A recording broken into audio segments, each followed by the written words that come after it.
नमस्कार, स्वागत है आपका स्टेट न्यूज बुलेटिन में। मैं हूं आपके साथ अदिति। खबरों पर जाने से पहले नजर डाल लेते हैं सुर्खियों पर।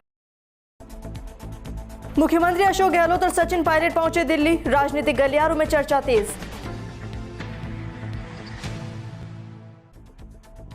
राजस्थान के 20 जिलों के 90 निकायों में फरवरी तक होंगे चुनाव, हाईकोर्ट ने जारी किया आदेश।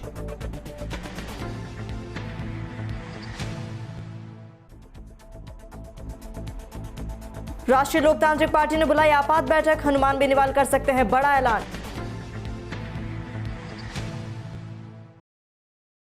अब खबरें विस्तार से।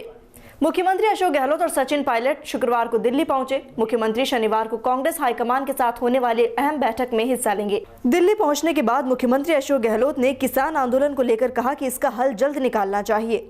सूत्रों के अनुसार राजस्थान की कमान सचिन पायलट को सौंपी जा सकती है और अशोक गहलोत को केंद्र में शामिल किया जा सकता है। दोनों नेताओं के दिल्ली पहुंचने पर राजनीतिक गलियारों में चर्चा तेज हो गई है। राजस्थान हाईकोर्ट ने राज्य निर्वाचन आयोग को नोखा और देशनोक सहित राज्य के 20 जिलों के 90 निकायों में 28 फरवरी 2021 तक चुनाव करवाने के निर्देश दिए हैं। वरिष्ठ न्यायाधीश संगीत लोढ़ा और न्यायाधीश रामेश्वर व्यास की खंडपीठ ने यह आदेश ओम प्रकाश और श्याम सुंदर की याचिका की सुनवाई में जारी किए हैं। राजस्थान हाईकोर्ट ने राज्य निर्वाचन आयोग को नोखा और देशनोक सहित राज्य के 20 जिलों के 90 निकायों में 28 फरवरी 2021 तक चुनाव करवाने के आदेश दिए हैं। किसान आंदोलन के मामले पर चर्चा के लिए जयपुर में हनुमान बेनीवाल ने आपात बैठक बुलाई है। माना जा रहा है कि इस बैठक में आरएलपी कोई बड़ा ऐलान कर सकती है। ये बैठक जयपुर में होगी, जिसमें देश में चल रहे किसान आंदोलन को लेकर आगामी रूपरेखा बनाई जा सकती है। साथ ही संगठनात्मक विषयों पर चर्चा होगी। खासतौर पर हाल ही में हुए पंचायत राज और निकाय चुनाव में आरएलपी के जो नतीजे रहे, उस पर चिंतन मनन होगा। मुख्यमंत्री अशोक गहलोत ने वर्चुअल कार्यक्रम के दौरान शुक्रवार को जोधपुर के तिवरी को 3 बड़ी सौगातें दी हैं। वर्चुअल लोकार्पण के दौरान ग्राम विकास अधिकारियों के साथ कई लोग मौजूद रहे और कोविड-19 गाइडलाइन की पूरी तरह पालना की गई। कांग्रेस सरकार के 2 साल के कार्यकाल पूरा होने पर मुख्यमंत्री अशोक गहलोत ने जोधपुर के तिवरी में पंचायत समिति के नवनिर्मित भवन और रिको औद्योगिक क्षेत्र का वर्चुअल लोकार्पण किया। मुख्यमंत्री ने तिवरी तहसील के मथानिया में कन्या महाविद्यालय के भवन निर्माण का भी शिलान्यास किया। रिको के अधिकारी संजय झा ने बताया कि 300 एकड़ भूमि पर औद्योगिक क्षेत्र विकसित किया गया है।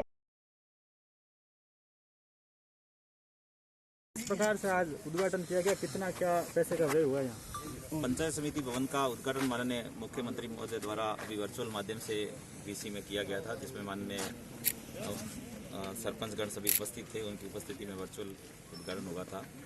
ये पंचायत समिति भवन 2015 में स्वीकृत पंचायत समिति तिवरी का नवीन पंचायत समिति भवन है, जो लगभग 2 करोड़ 75 लाख की कुल राशि इसके लिए स्वीकृत हुई थी, जिसके अगेंस्ट अभी 2 करोड़ 50 लाख रुपए व्यय करते हुए ये नवीन पंचायत समिति भवन बनकर तैयार हुआ है। किस प्रकार की सुविधाएं मिलेगी और कब तक पुराने परिसर से इस नए परिसर? अभी जल्दी ही, आज चूँकि मुख्यमंत्री महोदय ने लोकार्पण आज का कर दिया है, तो जल्दी ही इसमें शिफ्ट होते हुए आम जन को हर प्रकार की सुविधा एक ही जगह पर मिले, इसके लिए जल्दी शिफ्ट होके। कितना समय लगा है सर भवन को बनने में? लगभग इसमें 2 वर्ष का समय इस भवन को बनने में लगा है। इसकी अप्रैल 2018 में वित्तीय स्वीकृति जारी हुई थी और ये इसका कार्य अक्टूबर 2018 में प्रारंभ हुआ था। इससे लेकर अभी अक्टूबर 2020 में जाके कार्य पूरा हुआ। लगभग 2 वर्ष के कार्य अवधि में ये कार्य पूर्ण हुआ। क्या विद्युत की यहाँ सुचारू व्यवस्था की गई है? विद्युत की कनेक्शन के लिए फाइल कर देगी, आज ही शाम तक विद्युत कनेक्शन इसका अटैच हो जाएगा और पानी की कनेक्शन ले लिया गया। लेकिन सर एक चीज हमने पाई है, जहाँ सरकार है जो विद्युत चोरी को रोकने के लिए अभियान चलाती है, आह्वान करती है, लेकिन इस पंचायत समिति भवन के अंदर तार खुले लेके बिजली की अवैध चोरी की जा रही है। तो उसके बारे में आप क्या कहेंगे? नहीं, मेरी जानकारी नहीं, कहीं अवैध ये थी।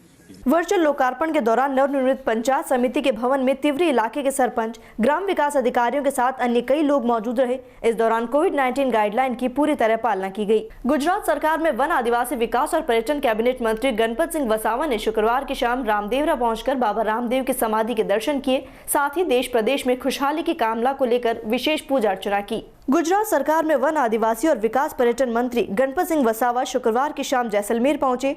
यहां बाबा रामदेव की समाधि स्थली के दर्शन किए। रामदेवरा पहुंचने पर पोखरण तहसीलदार बंटी राजपूत ने उनकी अगवानी कर स्वागत किया। उन्होंने बाबा के समाधि स्थल पर पहुंचकर कोरोना संक्रमण के खात्मे सहित देश प्रदेश में सभी धर्म वर्ग के लोगों में खुशहाली रहे, इसे लेकर सपरिवार पूजा अर्चना की। इस अवसर पर पुलिस थाना अधिकारी दलपत सिंह चौधरी, पटवारी बीरबल राम सहित अन्य लोग मौजूद रहे। केंद्र सरकार के कृषि विधेयक कानून के समर्थन में बीजेपी की ओर से बगरू के दादिया गांव में किसान चौपाल कार्यक्रम का आयोजन किया गया। कार्यक्रम में भाजपा प्रदेश मंत्री श्रवण सिंह बगड़ी की अध्यक्षता में किसानों को नए कानूनों के बारे में विस्तार से बताया गया। बगड़ी ने कहा कि किसान आंदोलन में जो लोग धरने पर बैठे हैं उनमें से कोई किसान नहीं है, असली किसान तो अपने खेतों में काम कर रहा है। उन्होंने प्रदेश सरकार पर निशाना साधा और कहा कि कांग्रेस की सरकार पूरी तरह से फेल हो चुकी है। इसी को लेकर सरकार के 2 वर्ष पूरा होने के मौके पर उन्होंने काला दिवस मनाया। कार्यक्रम में जिला अध्यक्ष ने किसानों को संबोधित करते हुए कहा कि राज्य सरकार अपनी नाकामी कर बौखला गई है और पूरे तरह से किसानों को टारगेट कर मोदी सरकार का विरोध कर रही है। भारतीय जनता पार्टी द्वारा जो चौपाल का कार्यक्रम आज पूर्व मंडल में बगरू में यह रखा गया, क्या और भी जो मंडल है बगरू के विधानसभा के, क्या वहां पर भी इस प्रकार के कोई प्रोग्राम होंगे? माननीय प्रदेश अध्यक्ष डॉक्टर सतीश जी पूनिया और हमारे भारतीय जनता पार्टी के संगठन महामंत्री चंद्रशेखर जी भाई साहब की ये योजना थी कि भारतीय जनता पार्टी का प्रत्येक कार्यकर्ता मंडलों तक, बूथ स्तर तक जाए और अपने कार्यकर्ताओं से रूबरू हो और उनकी अगर कोई समस्या है तो, और ये जो आज षड्यंत्र की राजनीति या झूठ बोलने का, बरगलाने का जो भोले भाले किसानों को काम किया जा रहा है वो नहीं हो। इसलिए ये जो किसान चौपाल का काम है राजस्थान के प्रत्येक जिले, प्रत्येक मंडलों में रखा गया है और ये अगले 7 दिनों तक हर मंडल तक भारतीय जनता पार्टी का इसी प्रकार से जाएंगे और ये चौपाल का कार्यक्रम रखा। फिलहाल स्टेट न्यूज बुलेटिन में इतना ही। देश और दुनिया की तमाम खबरों के लिए बने रहिए डीपी की न्यूज के साथ। नमस्कार।